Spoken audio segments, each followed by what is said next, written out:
Vamos a continuar con el tercer panel.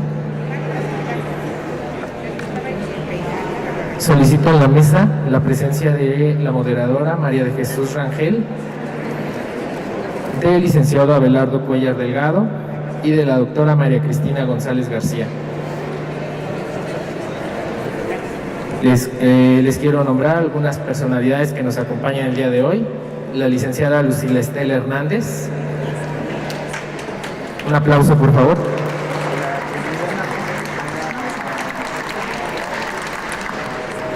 La licenciada Aurora Carreño Díaz. Gracias.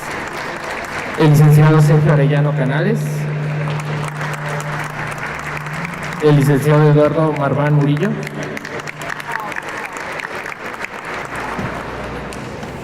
Damos inicio con el tercer panel.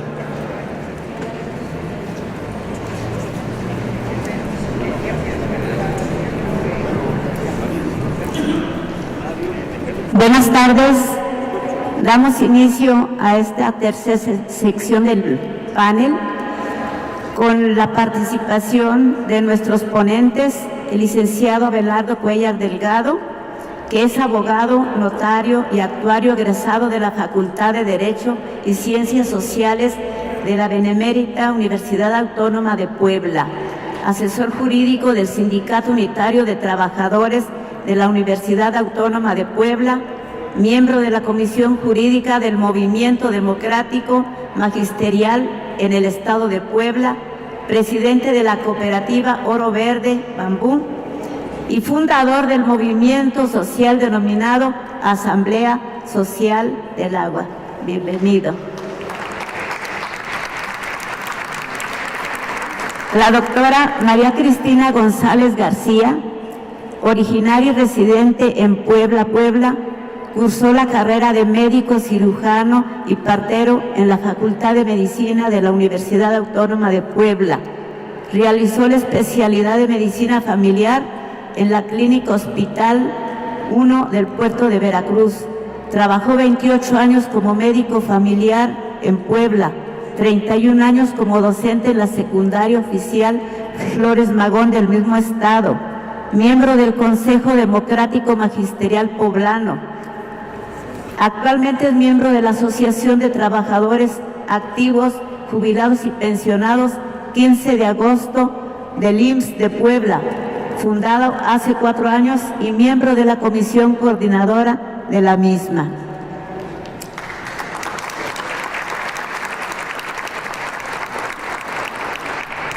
Van a iniciar su exposición en el orden en que fueron presentados. Primero el licenciado Abelardo Cuellar Delgado y a continuación la doctora María Cristina González García, recordándoles que se tome el tiempo de su exposición, 15 minutos. Tiene uso de la palabra el licenciado Abelardo Cuellar Delgado.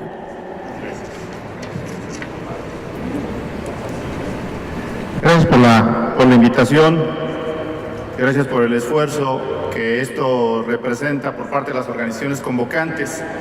Fíjense que en unos momentos va a aparecer un video que elaboré para mi exposición.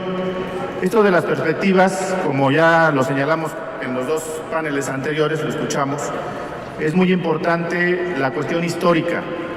La mayor parte de los trabajadores que he tenido la oportunidad de conocer y que les preocupa la cuestión de la seguridad social, muy pocos tienen la información histórica de la seguridad social. Y el que no sabe los derechos que quiere defender va a ser muy difícil que los pueda defender. Esta tarea es una tarea que le corresponde solamente al pueblo trabajador. Ni los diputados ni los gobernantes se van a preocupar porque el pueblo trabajador valore el derecho humano a la salud y a la seguridad social. Esto es una tarea que todos los que aquí estamos presentes la tenemos. Fíjense que lo preocupante de la seguridad social está reflejado en este salón. ¿Por qué? Porque no obstante que es un problema que va a afectar y que está afectando a millones de trabajadores en el país, la mayor parte de los que estamos acá somos personas que nacimos antes de 1980. Todos los jóvenes que están afectados por los proyectos neoliberales simple y sencillamente están ajenos.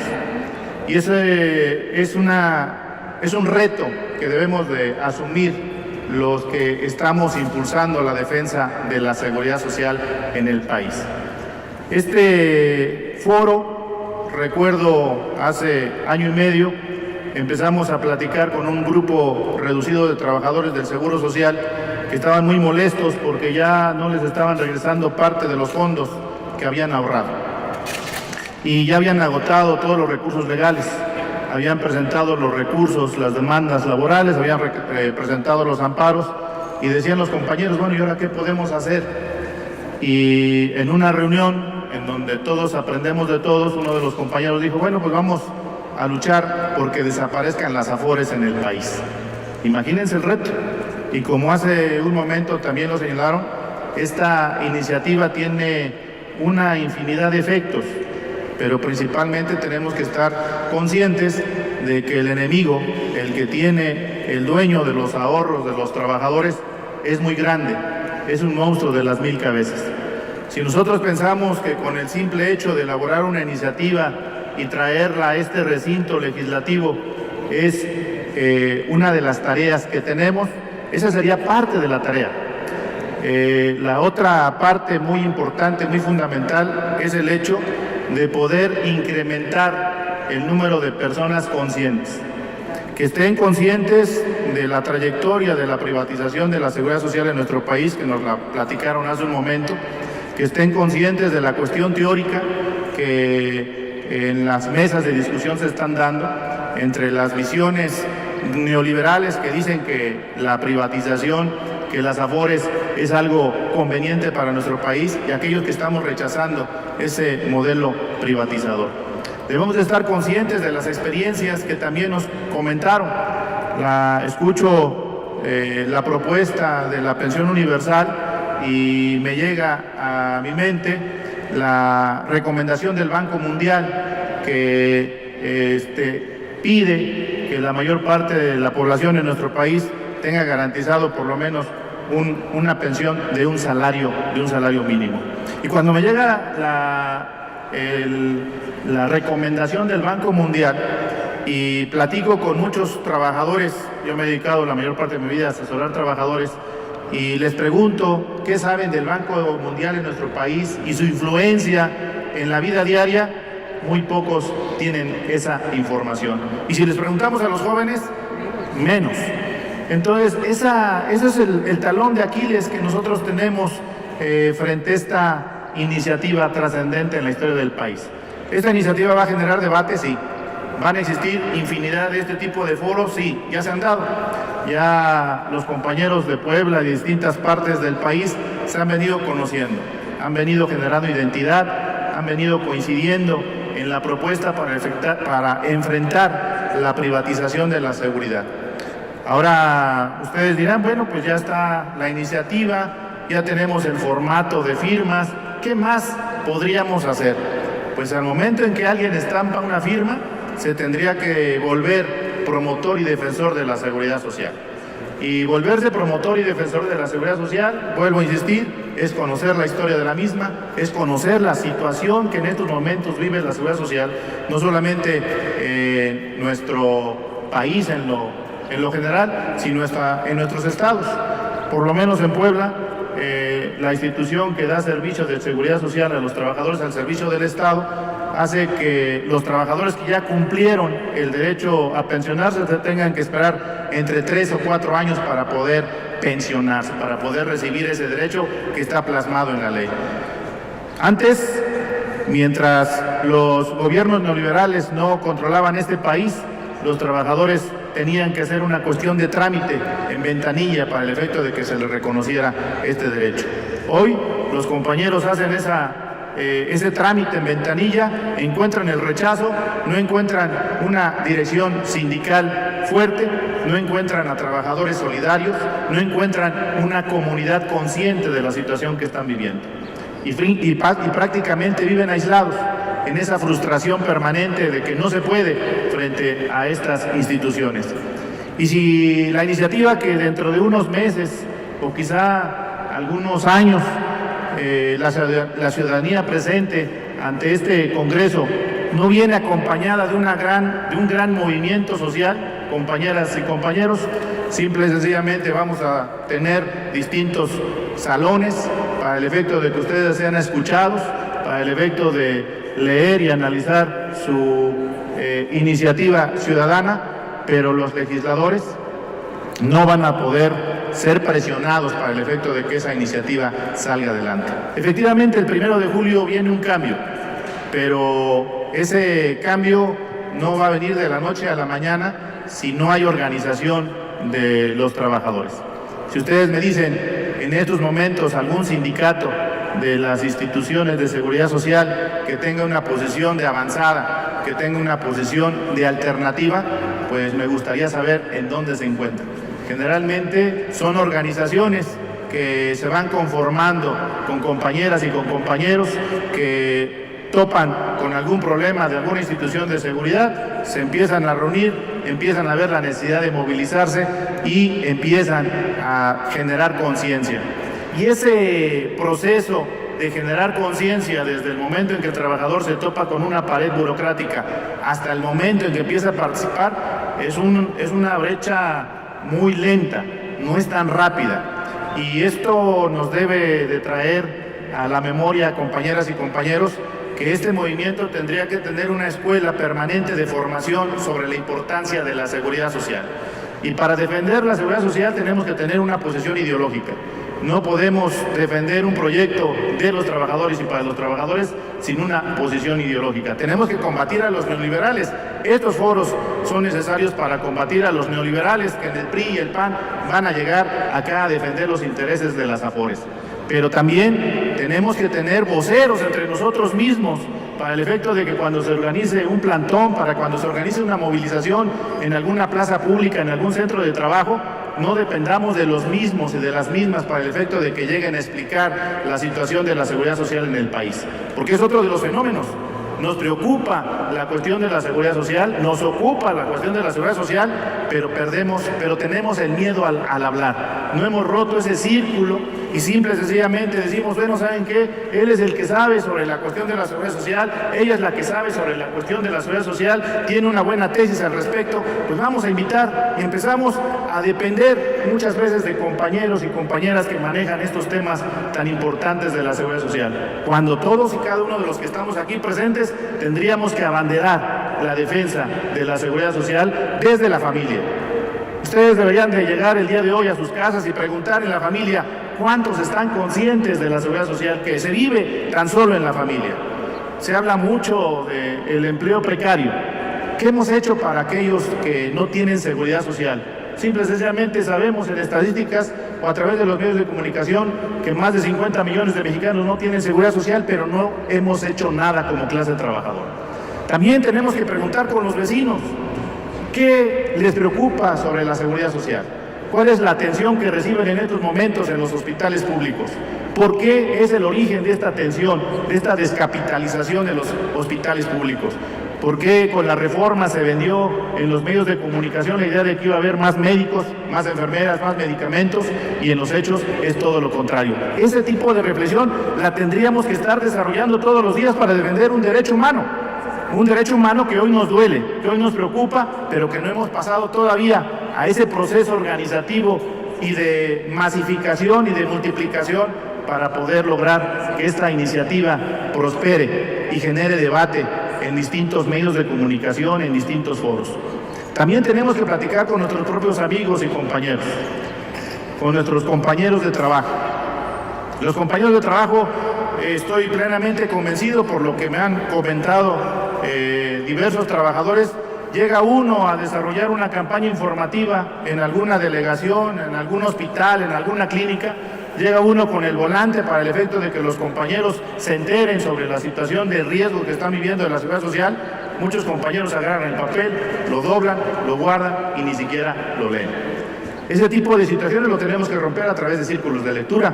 Tenemos que llegar con los compañeros fuera de su jornada laboral para el efecto de que podamos reflexionar, analizar y transformar esta realidad que a todos nos preocupa y que a algunos ya nos está ocupando. Yo felicito, hice ese video que ya terminó es un video de 13 minutos, para que a través de los compañeros poblanos puedan difundirlo en todo el país. Ahí está resumido lo que les comenté en este lapso de tiempo. Por su atención, muchas gracias. Muchas gracias, licenciado Abelardo. Preparen por ahí sus preguntas. A continuación, le damos uso de la palabra a la doctora María Cristina González García. Adelante con su exposición. Dispone de 15 minutos. Buenas tardes, ¿se oye bien? Sí. Porque mi voz es muy mala. Bueno, me toca, ya se fueron varios, pero como verán la discusión está muy fuerte, discusión de posiciones, los enfoques que tenemos sobre esta cuestión de la seguridad social. Y yo hoy les vengo a hablar, porque yo siempre he dicho que las AFORES son perversas, vengo a demostrar por qué son perversas, por qué no estaría nunca a favor de que nada más les pellizcáramos tantito. Las AFORES deben desaparecerse. Yo quisiera decirles que es imprescindible para este trabajo partir de una idea o una premisa, porque la perversidad de las AFORES no podría entenderse sin hacer un mínimo asomo al sistema económico que nos rige, que es el capitalismo. Ahí reside la verdadera esencia de la perversidad, tanto del capitalismo como de las AFORES. Al igual que los sistemas anteriores al capitalismo, desde hace 500 años más o menos, el capital o capitalismo tiene como objetivo principal la ganancia. No es otro, la ganancia. Mentira que pongan negocios o empresas para dar empleo. Ellos ponen negocios o empresas para ganar dinero. Y en ese camino de acumulación sin freno a lo largo de estos siglos han cometido invasiones, despojo, colonialismo, guerras de todo tipo como la Primera y la Segunda Guerra Mundial, la última que hicieron, que es la guerra de baja intensidad, y hoy una que están aplicando en América Latina, que es la guerra blanda o el golpe de Estado blando, que aplican en Venezuela y que ahorita empiezan a aplicar en Nicaragua. Entonces, hay que echarse un clavado a buscar en la historia del capitalismo y cómo funciona políticamente. Desde ese punto de vista, el neoliberalismo actual expresa la estrategia de acumulación y de dominio en la fase actual que nos está tocando vivir.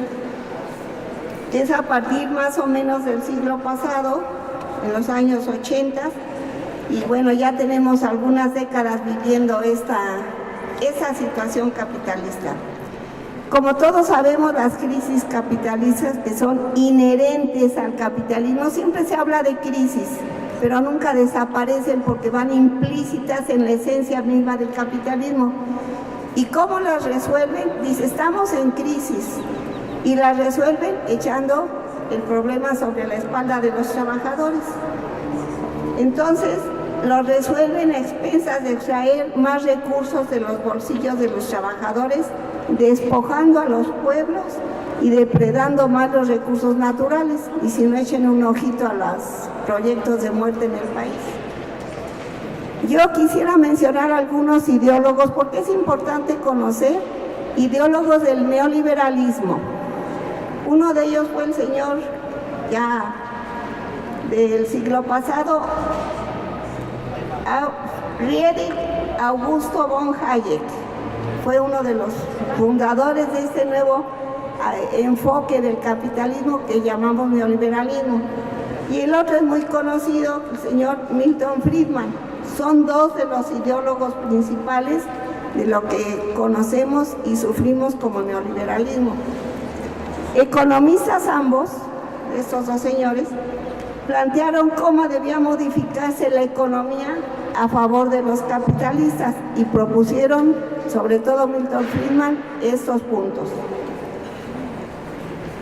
Milton Friedman, entre otras cosas, escribió un artículo. No ha ido pasando las diapositivas. Espero que me indique usted. Perdón. Pues ya vamos como en la quinta. Sí. Ahí. La que sigue. La que sigue. Ahí están unas fotos de estos señores, no que fueran perversos, sino que fueron producto del capitalismo de su época, pero lo que plantean sí es un despojo, que eso sí es perverso. Milton Friedman, ese señor, escribió un artículo que reflejó muy bien sus ideales, que dice: el deber de los negociantes es hacer negocios. Y en él confirman que no tienen ningún otro deber más que hacer negocios. Esa era su moral.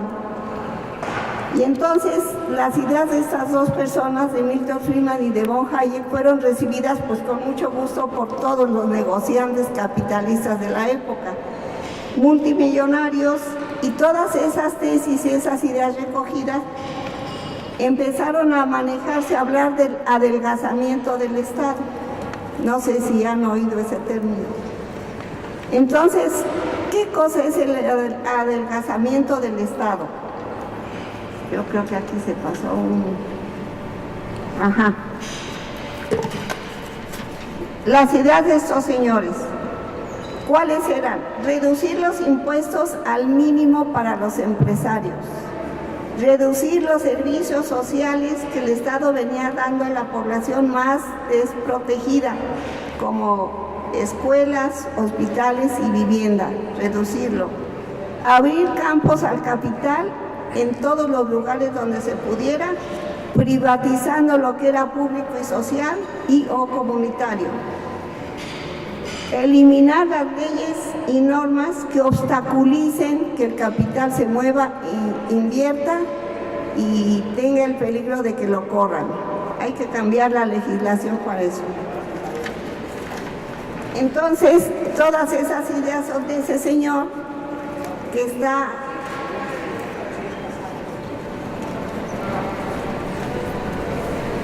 ahí en la foto. La que sigue, de favor. En esta foto vemos cómo conviven Milton Friedman con Ronald Reagan y la señora Margaret Thatcher, todos ellos neoliberales y que pugnaron duro en sus países por sacar adelante sus ideas. Bueno, ahora queremos hablar sobre qué es el adelgazamiento del Estado. La que sigue, de favor.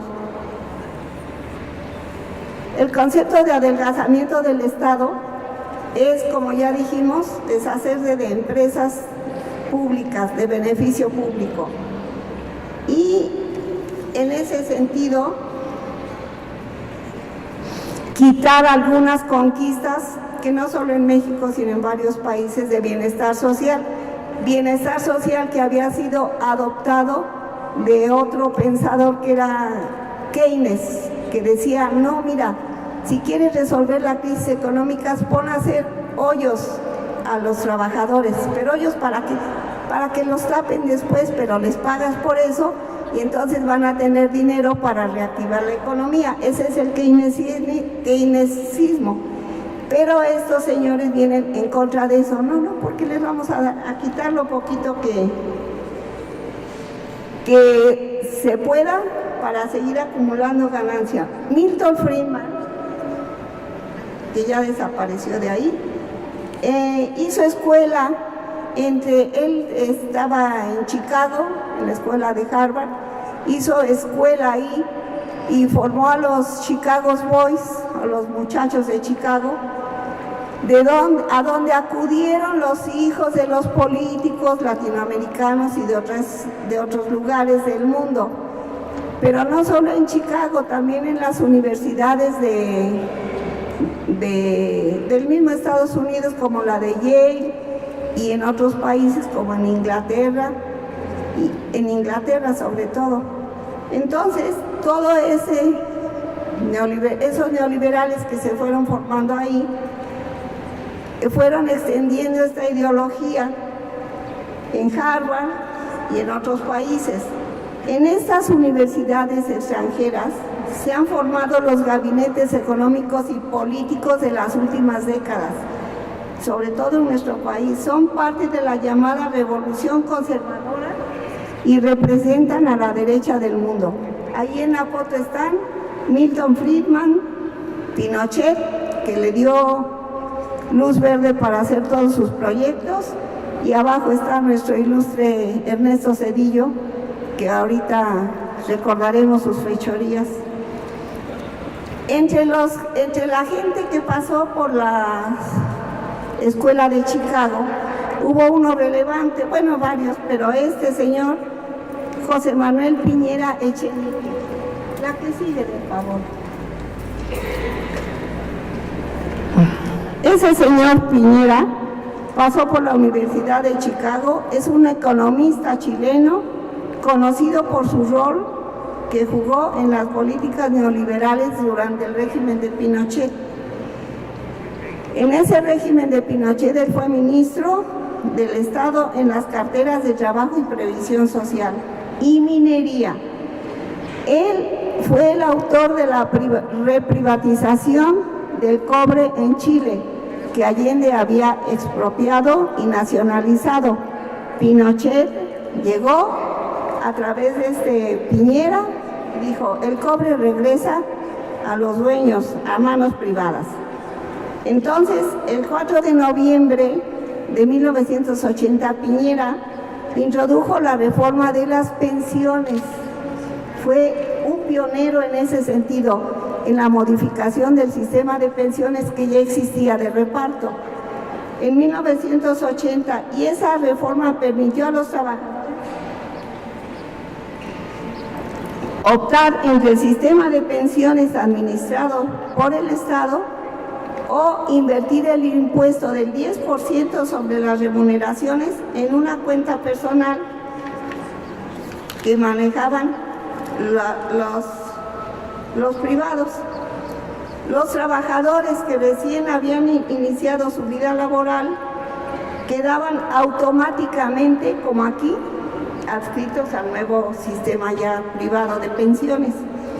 Esas medidas que primero pusieron así como tú quieres, bueno, tú sigues ahí. Pero estas medidas concluyeron con la completa privatización del sistema de seguridad social en Chile, del que no se han podido reponer. La reforma de las pensiones también introdujo dos cambios claves al sistema de salud en Chile.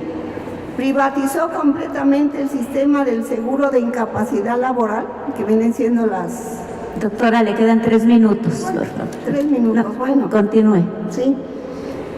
Ya no hablaré de Piñera, pero sí voy a hablar de México. Esa política capitalista desarrollista también llegó a México. Estaba una política de bienestar social, era capitalismo desarrollista, para que es crecimiento económico.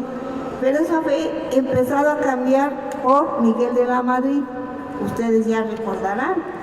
Y desde luego, ¿qué sigue, por favor?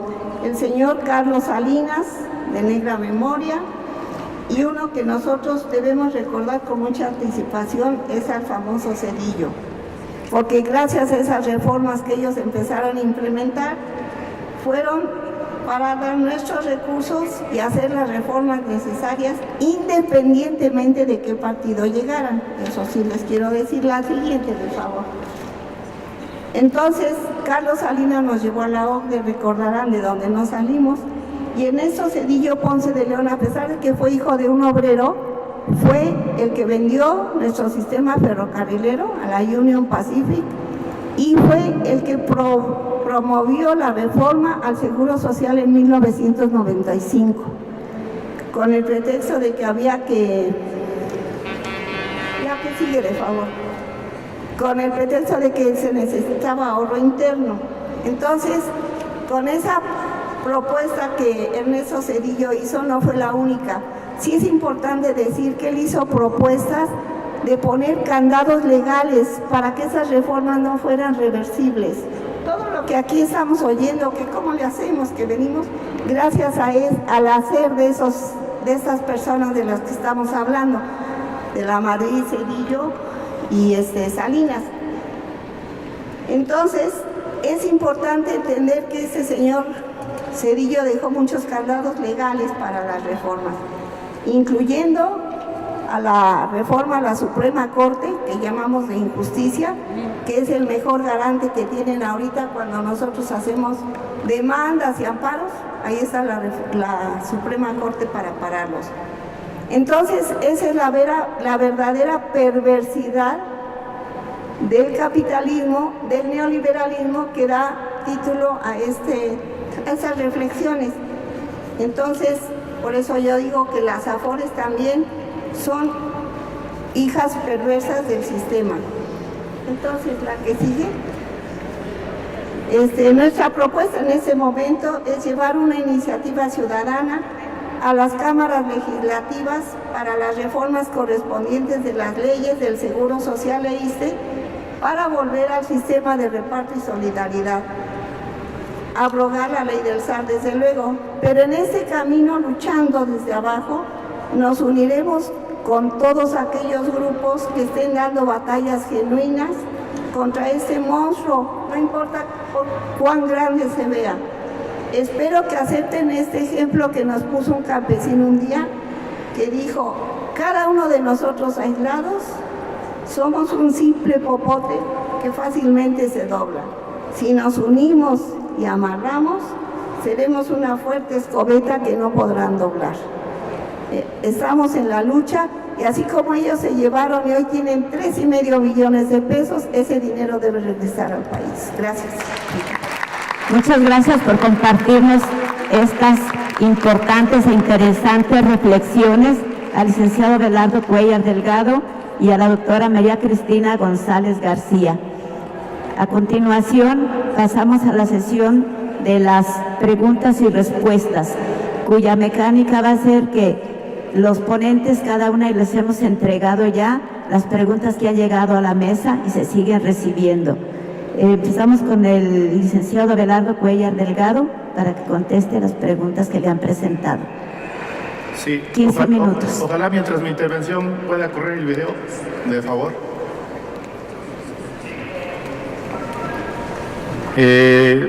Ricardo Magallón dice: ¿qué papel juega el sectarismo en la débil resistencia del neoliberalismo y en la construcción de un proyecto socioeconómico progresista?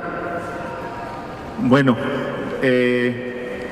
los neoliberales nos han formado para el efecto de mantenernos sectarios, para dividirnos, para desconfiar unos de otros. Y eso trae como consecuencia que el sectarismo se esté multiplicando y el trabajo colectivo sea muy complicado. Desde mi punto de vista, la iniciativa ciudadana está pasando por muchos filtros. Pasaron ya en distintas partes del país, según platican, han ido al norte, al sur, y han empezado a platicar con compañeros y compañeras que han tenido una trayectoria de lucha, y eso les genera confianza. Y hay otros compañeros que ya les cayó el 20 de que, apoyando el modelo neoliberal, pues han venido siendo despojados poco a poco de sus derechos y que hoy tratan de reconsiderar. Esos compañeros tienen el problema de su pasado y muchas veces de su práctica. Hay muchos compañeros que organizan a los compañeros para determinado partido político y les generan la promesa de que a través de un partido político pueden venir los cambios. Yo estoy convencido que el próximo 1 de julio vamos a vivir un cambio histórico, pero decía un candidato: la mejor forma de poder ayudar a los ciudadanos es que nos den el voto de confianza para llegar al poder. Ningún partido de izquierda a nivel federal, el pueblo de México le ha dado el voto de confianza. Muchos trabajadores han dudado y hoy tenemos la posibilidad de tener un gobierno progresista. Pero si tenemos el gobierno progresista, pero no estamos organizados a nivel de base, pues simple y sencillamente el gobierno progresista puede venir muy lento en la transición que nosotros queremos. Y tenemos que pensar que a quien se le arrebata el poder va a tener esos 6 años para poner zancadillas y para poder regresar. Y si no aprovechamos estos 6 años para recuperar muchos de los derechos perdidos, quién sabe cuánto tiempo más nos tardemos nuevamente para poder aspirar a ello. El profesor Gabriel Ramírez dice: ¿por qué no decir los nombres de los gobiernos panistas neoliberales para no permitir el regreso del panismo neoliberal? El PAN y el PRI es lo mismo. Eso ya está totalmente consciente el pueblo de México de que el PRIAN es lo mismo. Esto ha venido un proceso de más de 12 años. Imagínense, para que nos caiga el 20 de que los neoliberales que gobiernan nuestro país son el PRI y el PAN, tuvo que pasar más de 12 años, y que muchos de los que están aquí presentes hasta hace algunos meses o hasta hace algunos años les cayó ese 20. Imaginen ahora qué pasa con el resto del pueblo trabajador, que muchas veces solamente le da tiempo para poder llegar a descansar a su casa y que no haya ningún compañero o ninguna compañera que le acerque, que le platique sobre la situación que está viviendo, que lo haga reflexionar. Este video, con todo gusto, se los vamos a mandar por correo. Los compañeros de Pensiones Dignas y de Afores lo va a subir en su Facebook, y a partir de ahí lo pueden ustedes socializar. Es algo que pretende hacernos reflexionar. Yo sé que muchos de ustedes podrán entusiasmarse con llenar una lista con firmas, pero si esa lista con firmas no se refleja con compañeros y compañeras que hagan labor, que hagan brigadeo desde su casa, con sus vecinos, con sus amigos y con sus compañeros de trabajo, esta iniciativa va a tardar muchos años en juntar las 110,000 firmas, las más de 110,000 firmas. El proceso legislativo que establece la Constitución y que otras iniciativas han presentado, pues se ve muy sencillo, pero si los compañeros solamente se concretan en firmar y regresar a su centro de trabajo y regresar a su casa y dejarle la responsabilidad a los que están al frente de esta iniciativa, y que si se les convoca en los zócalos de la ciudad o que se les convoca a concentrarse aquí en el recinto legislativo, aunque tengamos una correlación de fuerza favorable a partir de julio, pues no van a ser tan rápido las cosas. Hay muchos análisis, por eso es la perspectiva. Podemos ver la seguridad social desde distintos enfoques. Las Afores, los grandes bancos nacionales e internacionales, pues van a estar defendiendo lo que les dieron los neoliberales desde hace más de 20 años. Y los compañeros trabajadores, mientras solamente se concreten en firmar y en no organizar, tenemos todavía un largo camino que recorrer. Gracias. Muchas gracias, licenciado Abelardo Cuellar, por darnos estas luces, estas alternativas, que es reto para la lucha unificada de todos los trabajadores, de todos los jubilados y de todo el pueblo. A continuación, la licenciada María Cristina González García va a dar a conocer qué preguntas hace aquí los participantes y las respuestas. Hasta 15 minutos, doctor.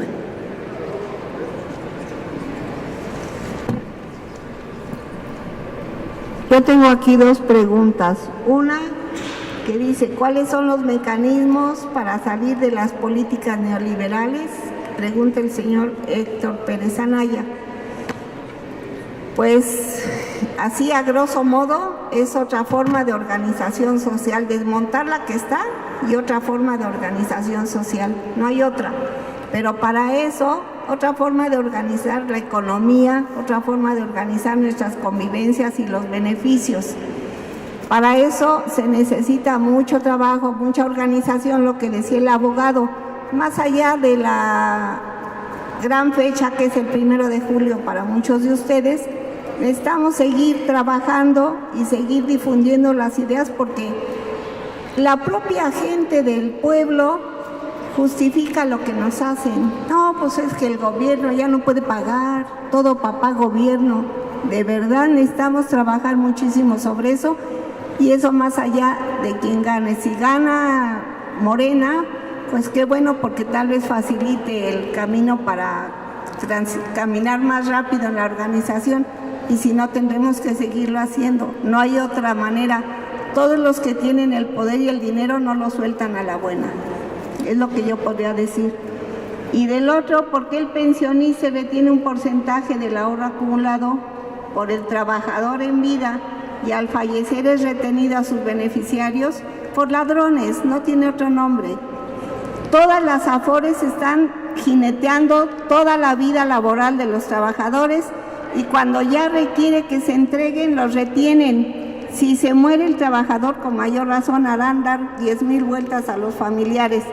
Y si estamos en vida, como el caso del Seguro Social, se quedaron con nuestro ahorro de la cesantía en edad avanzada y se van a quedar con el ahorro de todos los que vienen y de los del ISSSTE. Eso se llama ser ladrón, no tiene otro nombre.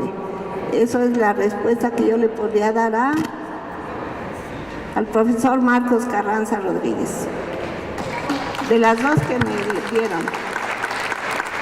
Muchas gracias a nuestros ponentes, el licenciado Abelardo Cuellar y doctora Cristina González. Tengan y tomen muy en cuenta que sus conceptos fueron muy profundos y los tomaremos en cuenta en nuestra lucha. Muchas gracias.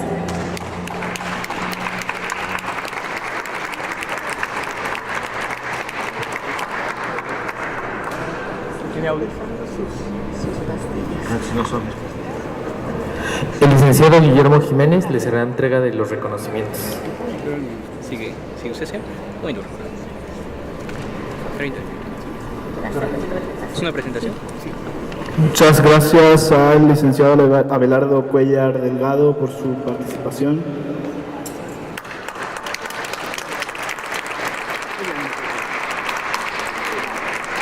Doctora María Cristina González García, también muchísimas gracias por su intervención.